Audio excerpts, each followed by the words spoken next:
I'm Mark Levin, and this is Life, Liberty, and Levin Saturday. Powerful show.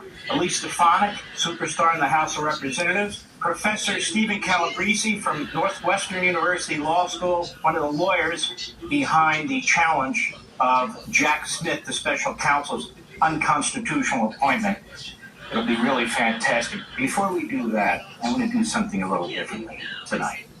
I watched Joe Biden at Normandy, D-Day, giving a speech, and I was appalled. Obviously, he said some very important things, but his politicization of that event on the 80th anniversary, taking shots at Donald Trump, actually lying about what Donald Trump said, doing so in a very nasty way. And then I got to thinking to myself, there's a man standing at Normandy, D-Day, and when he's standing at Morgan State College in front of graduating black male students, or when he's standing at Howard, or when he's giving speeches generally, he's trashing the United States. He's talking about how our history is horrific, how we don't have equality of opportunity. In fact, I've never heard this man give a inspiring, patriotic, pro-American speech in his life. And that speech that he gave at D-Day, where D-Day occurred, that will never go down in history as a great speech. I went back and I listened to President Trump's speech, the 75th anniversary. It was searing. It was beautiful. It was patriotic. And so I went back and I listened to Reagan's speech. Same thing, a magnificent speech, a beautiful speech. Biden's not up to being president of the United States. It's even worse. He's not up to being a leader. He does not represent the values and the belief systems of the American people. He represents a fringe radical group. Then I got to thinking about Rashida Tlaib and Bernie Sanders and AOC and Omar and that whole ilk and what they say about the American people in our country. I got to think about the American media day in and day out with CRT and DEI, the Joy Reids of the world, the Jake Tappers of the world, and so forth and so on. It's so horrendous, the disconnect between the American media, most of it, the disconnect between academia, the disconnect between the Democrat Party, the president, their leadership, and we, the people of America, couldn't be bigger. I want to tell you a little story. When we were attacked in Pearl Harbor, 3 men that I know of went quickly to try and join the war effort to protect our country. One of them was my mother's father, my grandfather. His name was Maurice Rubin. He hated his name. He called himself Mo. He was 34 years old, right at the limit. And he joined the Marines. And he fought at Guam. The Battle at Guam was a brutal battle.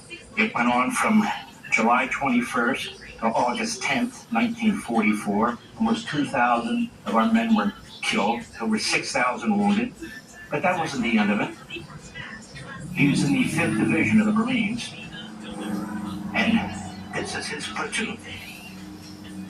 You can see the men in this platoon. I think it was platoon 13, if I recall. You can see him there. I want you to look at that picture. The vast majority of those men died on Iwo Jima. They never came home. I want you to look at them. Do they seem like they're privileged? No, they're not privileged. My grandfather was born dirt poor. His parents came over from Russia with nothing. Everything he had, he worked for. There was no welfare state. But he loved his country to the core.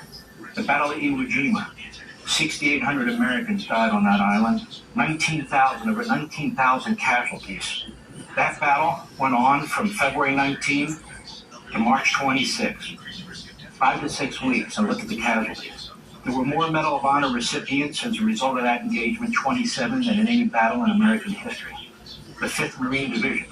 Of that division, there were other Marine divisions. Almost 2,500 died.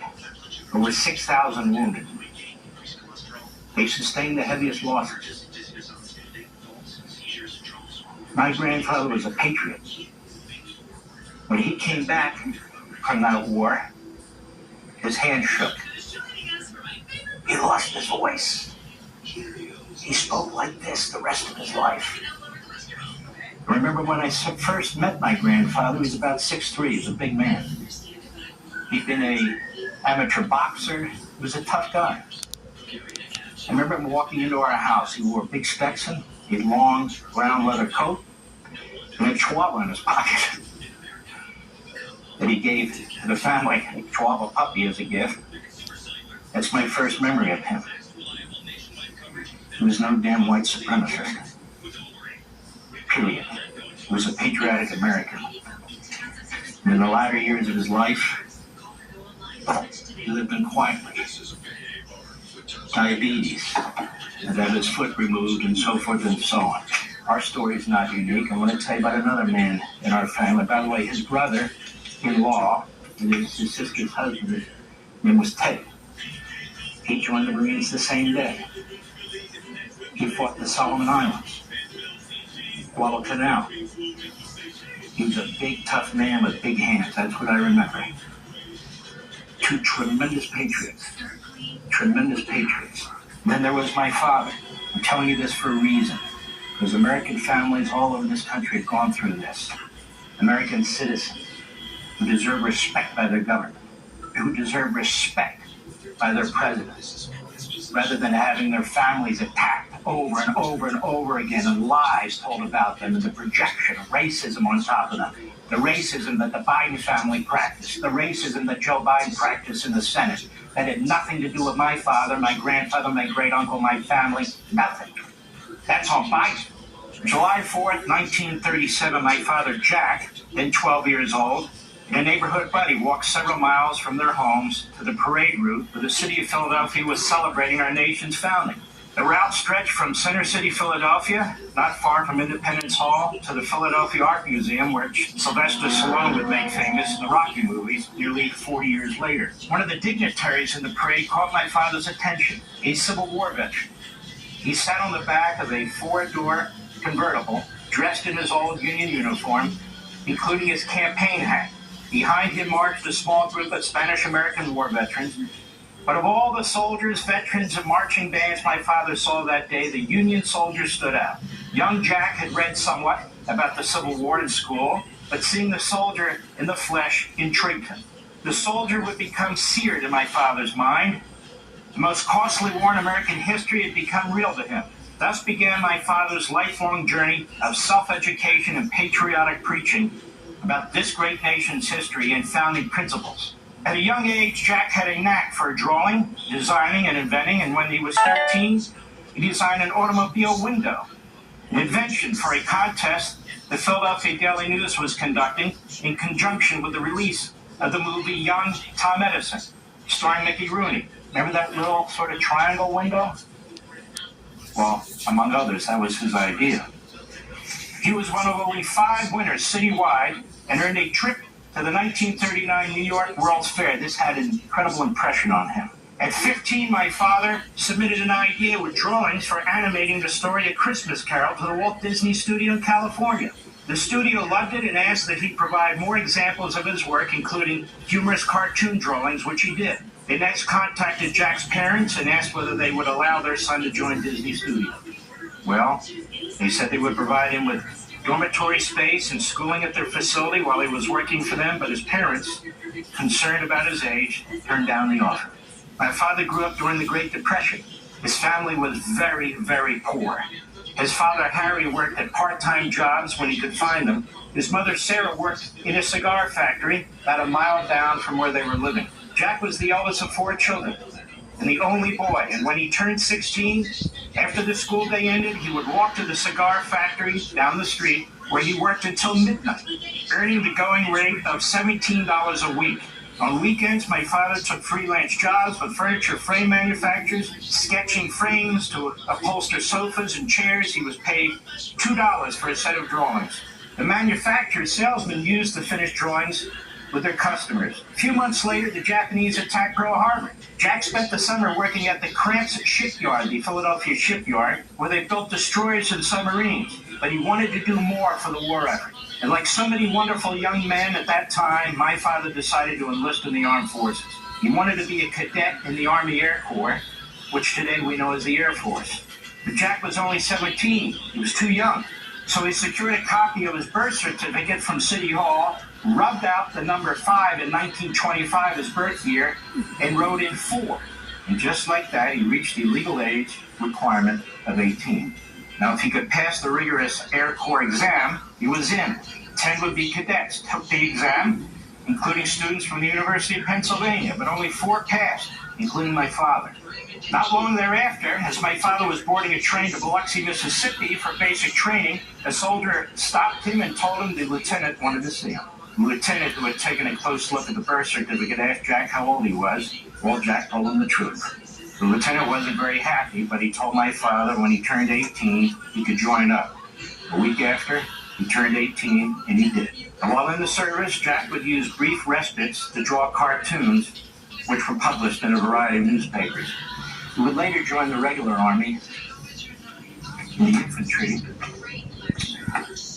and it always bothered him. They never sent him overseas.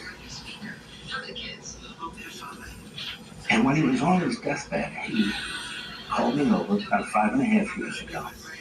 It was just he and I in the hospital room. His body was wrecked with cancer. He said, "You know, Mark, I know my God didn't send me to Europe." I said, "Why?" "So I could have you. Your mother and I could have you." My parents were great people. And as he was dying, he was trying to write another book.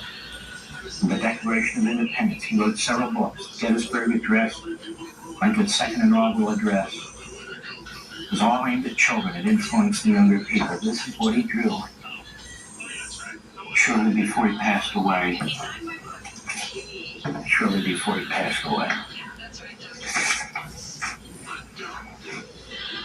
The current President of the United States, the Secretary of State, his National Security Advisor, the Press Secretary for the President, the Press Secretary for the Secretary of State keep saying when it comes to Israel, there is no victory.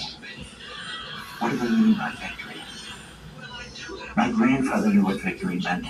My great-uncle knew what victory meant. My father knew what victory meant, and we know what victory means. And when I listened to Donald Trump's speech and him reference the concentration camps, and when I listened to Ronald Reagan's speech and he referenced the 6 million Jews had been slaughtered, when I listened to Joe Biden's speech, he never mentioned Israel. Not once. Talked about Trump without naming him. He talked about Ukraine, and I agree with him on Ukraine. But he's the one that's held back Ukraine despite all the money spent. They haven't gotten the armaments that they need to actually defeat some of these Russian battalions. And he's withheld. They're okay for them to attack beyond a certain level. The Europeans have been begging him. And he talks about democracy. When he's in front of other groups, he talks about his hate for America. You know who else knew about victory? Dwight Eisenhower and Harry Truman. They knew something about victory. After close to 5 years of fighting the Nazis in Europe, General Dwight Eisenhower issued the Order of the Day on June 6, 1944. He did. That said in part, the tide has turned, the free men of the world are marching together to victory. I have full confidence in your courage, devotion to duty, and skill in battle. We will accept nothing less than victory. Almost a year after D-Day, President Harry Truman announced victory in Europe, VE Day, on May 8, 1945, in which he said, in part, "For this victory, we join in offering our thanks to the providence which has guided and sustained us through the dark days of adversity. Our rejoicing is sobered and subdued by a supreme consciousness of the terrible price we have paid to rid the world of Hitler and his evil band. If I could give you a simple watchword for the coming months, that word is work, work, and more work. We must work to finish the war. Our victory is only half over. Much remains to be done. The victory won in the West must now be won in the East. For the triumph of spirit and of arms, which we have won, and for its promise to peoples everywhere who join us in the love of freedom, it is fitting that we as a nation give thanks to Almighty God, who has strengthened us and given us the victory. I call upon the people of the United States, whatever their fate, to unite in offering joyful thanks to God for the victory we have won, and to pray that He will support us to the end of our present struggle and guide us into the way of peace. I also call upon my countrymen to dedicate this day of prayer to the memory of those who have given their lives to make possible our victory. I send also my personal appreciation of the superb leadership shown by you and your commanders and directing the valiant legions of our own country and of our allies to this historic victory. Every president has known what victory means, perhaps other than Obama and Biden. The reason there isn't victory in Israel right now is because Biden is funding the enemy and he's preventing Israel from winning. What is victory, they ask? The reason the Ukrainians are now on their heels isn't because of lack of money and arms, it's because Biden has held them back. Well, he's talking about Russia, and he used that D-Day speech to lie about your political opponent in front of the world, where all those brave men are buried. At that solemn place, on that solemn day, is disgusting.